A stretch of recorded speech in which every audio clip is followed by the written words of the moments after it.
Hey there! In this week's edition of The Wrap, we discuss who could replace Health Minister Zweli Mkhize. Plus, we celebrate a vaccination milestone. We also tell you what you may have missed from Cyril Ramaphosa's last family meeting, and we tell you all about Malema's parliamentary theatrics on a pan-African stage. So, let's dive into your weekly simple news update brought to you by me, Verashni Pillay, and the rest of the Explained at COSA team. Our take: 1 million vaccinated. South Africa hit a key milestone this week. Over 1 million citizens have been vaccinated. We know, it's a long way from herd immunity. Government is hoping to vaccinate 16.5 million South Africans in the current phase 2, which targets the elderly and healthcare workers. Good news though, once those over age 60 and get their jabs, vaccines will be available to those over the age of 40, essential workers, and those with comorbidities. The rest of us have to wait until November when phase 3 kicks off. We hope. That's because the program has repeatedly been behind target. Now, to meet government's current target of vaccinating those over 60 by the end of June, we have to vaccinate 4.4 million people in just over 3 weeks. At the current pace, this seems nearly impossible. Now, there's two reasons for the delays we're currently seeing. Firstly, citizens have been slow to register on the government's electronic vaccination data system. According to the Mail and Guardian, stock is supplied to sites based on the number of people who have registered in that particular region. So if you've been procrastinating, get registered. Remember, walk-ins are now allowed. Globally, there's been a slowdown of the Johnson & Johnson vaccines after contamination at a U.S. pharmaceutical manufacturing facility. This has delayed the release of over 1 million Johnson & Johnson vaccines for South Africa until quality checks can be completed. This is a real pity. The J&J vaccine are best suited to our country's conditions as they involve just one jab and can be stored in a regular fridge, making it easy to distribute in rural areas. Now, President Cyril Ramaphosa has said we may have procured 31 million doses of the J&J vaccine and 20 million doses of the Pfizer BioNTech vaccine. Now we're just waiting for them to arrive. Moving on to the big story, an unhealthy future for Mkhize. How does the country manage a once-in-a-generation pandemic with a health minister operating under a cloud? That's the question South Africa must grapple with as the scandal around the once mighty health minister Zweli Mkhize intensifies. There's been one revelation after another in the past few weeks by the Daily Maverick after it first broke the story of Mkhize's allegedly dodgy dealings in February. Now the pressure is on Mkhize to, you guessed it, step aside. To recap, the Minister's Department paid about 150 million rand to a little-known company called Digital Vibes, allegedly controlled by his former personal assistants Tahira Mather and Nadira Mita. The name alone of the company should have set off alarm bells. As Financial Mail columnist Chris Roper puts it, who calls a company set up allegedly to steal state money Digital Vibes? It sounds like a 1980s porn series about people dressed as dancing sex toys. Typical Roper humor right there. Now, Mkhize said that the contract was irregular, but that he did not personally benefit from it. But the Daily Maverick's latest investigations allege that money went from Digital Vibes to Mkhize's son and towards work on his home. So what now? The ANC's Integrity Commission has asked Mkhize to explain himself. Mkhize may even voluntarily step aside, but this is according to anonymous sources in News 24, so nothing is guaranteed. President Ramaphosa has said he will take action after the Special Investigating Unit, the SIU, wraps up its report into the issue. But who will take Mkhize's place? Former Health Ministers Dr. Aaron Motsoaledi and Dr. Nkosazana Dlamini-Zuma could be candidates, but neither are particularly popular with different quarters. Speaking of ANC leaders in the Douang, a quick update. The ANC is gearing up for a huge legal battle with its suspended ANC Secretary General Ace Magashule. Both sides have hired heavyweight lawyers, and a trio of top judges will hear the case at the end of June. The pre-hearing theatrics, meanwhile, in former President Jacob Zuma's arms deal trial continues. The hearing is now set for 19th July next month. Meanwhile, everyone's favorite nostalgia president, Thabo Mbeki, slammed both Magashule and Zuma at an ANC meeting this week. He said he voted for the party under Zuma but couldn't bring himself to campaign for it. You and every other abused ANC voter, Thabo. Moving on to the briefs, respect to Naomi Osaka. Naomi Osaka, she is the 23-year-old tennis superstar of Japanese and Afro-Haitian descent. ranked number 2 by the Women's Tennis Association and the world's highest paid female athlete. She's also a young woman who has faced enormous pressure during her bullet-like rise to fame. She cried as she was booed by Serena Williams' fans when she dethroned the reigning queen of tennis back in 2018. Williams comforted her and called for the abuse to stop. Now Osaka has been frank about how her mental health has suffered in post-match news conferences where reporters get to quiz the match losers. But her attempts to avoid the compulsory conferences at the French Open led to her being fined $15,000 by the event's organizers and finally withdrawing from the tournament. The move has started a much-needed global conversation on mental health and sport. Venus Williams, a veteran of the game, meanwhile, served a perfect ace when asked about Osaka's post-match conference concerns and how she herself coped. For me personally, how I deal with it, she said, is that I know every single person asking me a question can't play as well as I can and never will. So no matter what you say or what you write, you'll never light a candle to me. Damn right, Venus. And while Osaka is just at the start of what looks set to be a superb professional tennis career, it seems her candle is already burning far brighter than those held by the old-fashioned French Open organizers. They could have taken this opportunity to do things better, but instead essentially bullied a young woman into stepping back from the game she loves. Next up, the lowdown from South Africa's latest family meeting. In case you missed it, Sunday saw yet another family meeting with President Ramaphosa. But the shine seems to be wearing off these meetings, and there's a bit of cynicism around what actually happens, what's actually being said, which often lacks detail. Ramaphosa also made the mistake of not addressing the Mkhize situation head-on, although he did respond to reporters' questions about it later in the briefing. But here's what you need to know. There's new restrictions under Level 2 which come into effect on Monday. The most important one you need to know is that there's now a curfew from 11 p.m. to 4 a.m., so you've got to be inside by 11 p.m. Secondly, restaurants, bars, taverns, and other non-essential facilities must close at 10 p.m. Indoor gatherings are limited to 100 people, and outdoor gatherings are limited to 250 people. And guess what? You're still allowed to buy alcohol, so the alcohol industry does not have to freak out. But are we actually in a third wave? A new wave is when new cases increase by 30% every week. According to Adrian Purin, the acting executive director of the National Institute for Communicable Diseases, this would equate to about 5,600 new cases a day.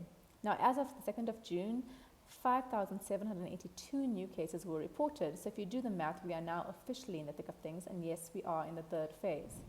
The good news is that experts say residual immunity, ongoing vaccinations, and no real threat of the variant which originated in India, as far as we know, all mean the third wave in South Africa will probably not be worse than the second. On to international news. No thanks to 3 children, says Chinese parents. Even one is exhausting.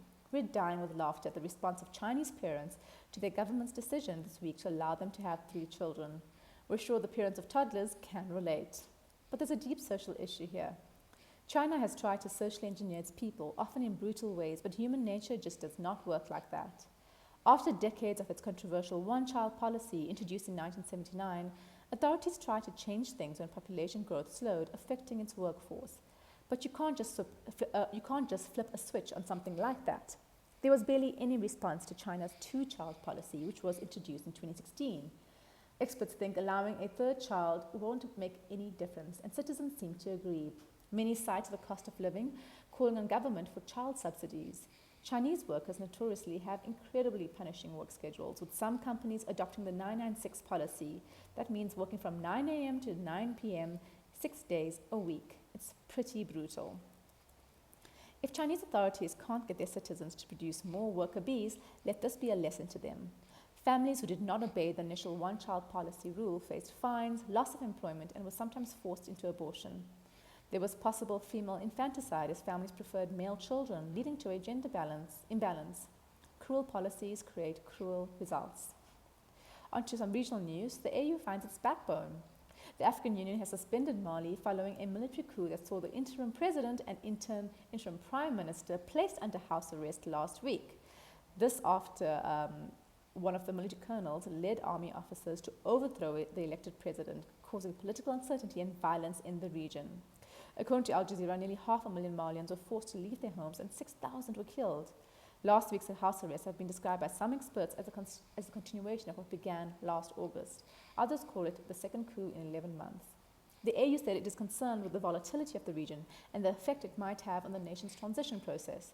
It threatened to impose sanctions on the West African country and has excluded Mali from all AU activities until normal constitutional order has been restored in the country.